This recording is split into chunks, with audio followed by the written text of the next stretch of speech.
Herkese salam, növbəti Python videomuza xoş gəldiniz. Bu videoda sizinlə bərabər dəyişən tiplərinə baxacağıq. Daha əvvəl dəyişənlərə baxdıq. Dəyişən tipləri nədir? Dəyişən tipləri müəyyən əməliyyatlar zamanı bilməli olduğumuz anlayışlardır ki, həmin əməliyyatların gedişatını başa düşə bilək, doğru şəkildə anlaya bilək. Dəyişən tipləri ən sadə dəyişən tiplərinə baxacağıq təbii ki, giriş etdiyimiz üçün. Məsələn, biz yazırıq ABB'dir 5. Baxın burada bunun tipi var. Bunun tipi intdir. Yəni tam ədəd. Yəni biz tam ədəd qeyd etdiyimiz üçün bunun tipi int sayılır. Biz çap edəndə bunu, məsələn print A, tipini də çap etməyimiz mümkündür. Bunun üçün type funksiyasından istifadə edə bilərik.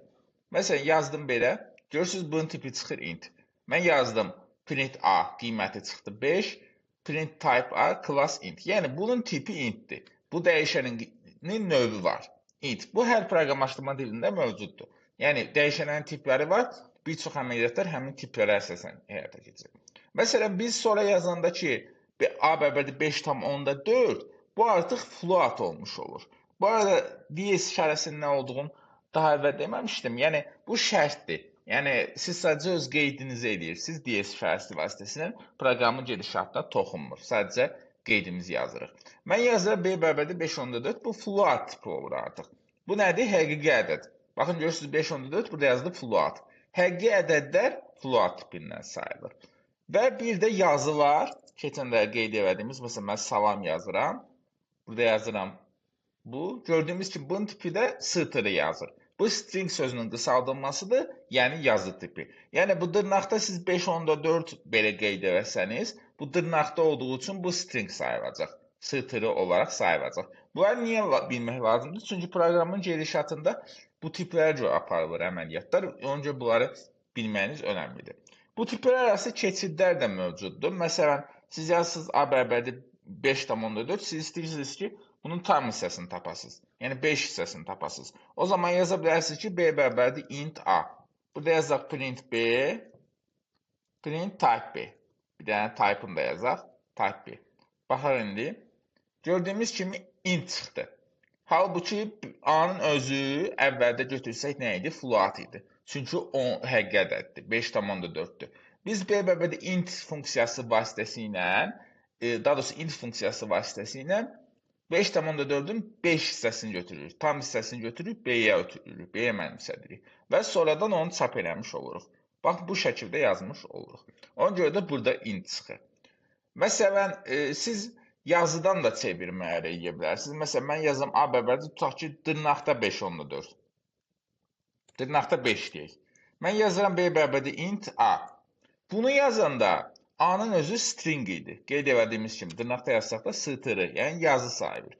B bərabərdir int yazanda bu artıq həmin o stringi tam ədədə dönüşdürmüş olur. Tam ədəd almış oluruq. Biz yazanda print B gördüyümüz kimi 5 çıxır. Yəni bu şəkildə yazmış oluruq. 5 çıxır təbii ki. 5 eyni 5-dir, burada da 5-dir. Məsələ bunun tipindədir. Print type B. Baxaq. Görürsünüz, int çıxır. Yəni bu artıq tam ədəddir. Gördüyümüz kimi. Niyə? Çünki biz burada intdən istifadə edirik. Normalda bunu yazsaq, məsələn print type A, bu şəkildə yazmış olsaydıq, gördüyünüz kimi str çıxacaqdı. Çünki bu yazı tipindəndir. Amma biz bu şəkildə yazanda gördüyümüz kimi int çıxmış olur. Və eyni zamanda burada float da istifadə edə bilərsiniz. Siz yazını ədədə çevirmək üçün 5,4-dür, yazırsınız ki, B bərabərdir float, məsələn A. Bu artıq nə olur? Print type B eləyək, print B deyək. Bu artıq nə baş verir? Gördüyümüz kimi float olur. 5,4 olmuş olur. Yəni həqiqi ədədə dönüşmüş olur və tipi float olmuş olur. Yəni burada ən əsas 3 tip var. Int dediyimiz kimi int tam ədəd, string yazı, float da ki həqiqi ədəd. Bu tiplər arasında çevirmələr də eləyə bilərsiniz. Yəni yazını tam ədədə çevirə bilərsiniz, onluq ədədə çevirə bilərsiniz, əgər ehtiyac olarsa. Bir də başqa bir tip də var, bool tipi. Bool tipindən əvvəl kompleks ədəd tipi var, onu da deyim. Məsələn, 2 üstəgəl 4J. Bu kompleks ədəddir, məktəb riyaziyyatında keçirilir. Yəni, hal-hazırda çox da önəmli deyil bizim üçün. Ehtiyac olarsa, öyrənmək olar daha da ətraflı. Məktəb riyaziyyatında, universitet riyaziyyatında olan kompleks ədədlər üçün istifadə olunur bu tip. Son olaraq bir tipə də baxacağıq. Bool tipi, məntiqi tip.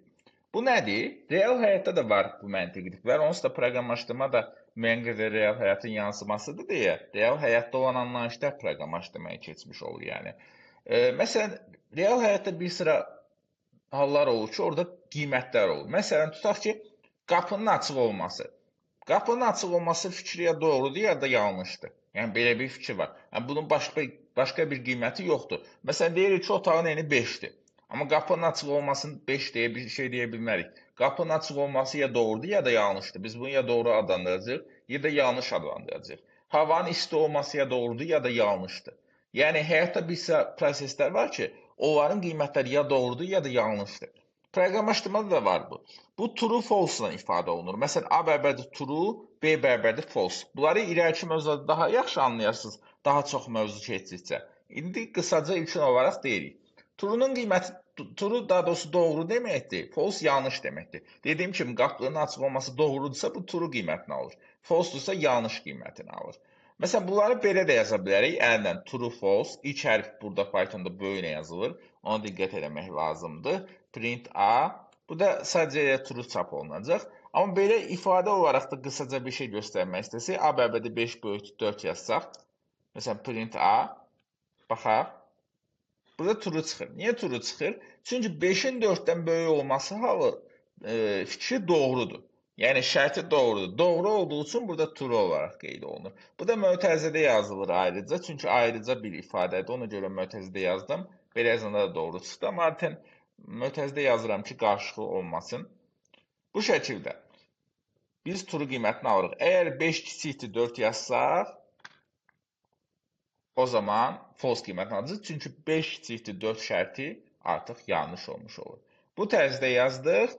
Növbəti mövzularda artıq bu dəyişən tiplərindən daha geniş şəkildə istifadə edəcəyik.